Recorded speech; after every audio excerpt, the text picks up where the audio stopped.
They didn't step back for fame. They stepped back to stay alive. That's a shocking truth now emerging behind the real reason Prince Harry and Meghan Markle walked away from the British royal family in 2020. A moment known around the world as Megxit, which shook the very foundation of the monarchy. You might have thought it was because of media pressure or maybe just family drama. Think again. Because according to bombshell revelations from a recent London court hearing, the couple felt forced to leave for their own safety. Harry's lawyers stated clearly they were not being protected by the institution when their taxpayer-funded security was pulled in 2020. Harry, born into one of the most heavily guarded families in the world, suddenly became a target. And the threat's very real. We're talking about specific threats from terrorist organizations like Al-Qaeda. This wasn't about image. This was about survival. And so they made one of the most controversial decisions in modern royal history. They left the UK, left royal duties, and started over in the United States in Montecito, California. But that's only half the story. Royal insiders say family tensions were a huge part of the fallout.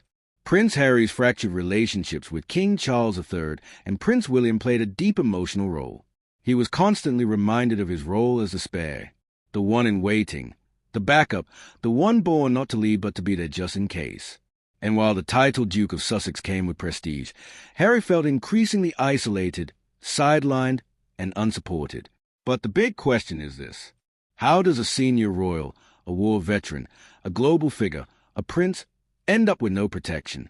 Why was the same institution that should have shielded him the one that left him and his family exposed?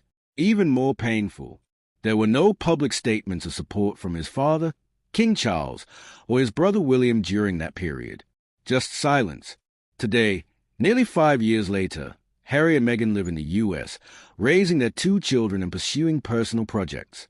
They've said they still hope for reconciliation.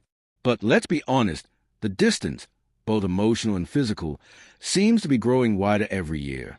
So, next time someone calls Megxit a PR stunt, remember this.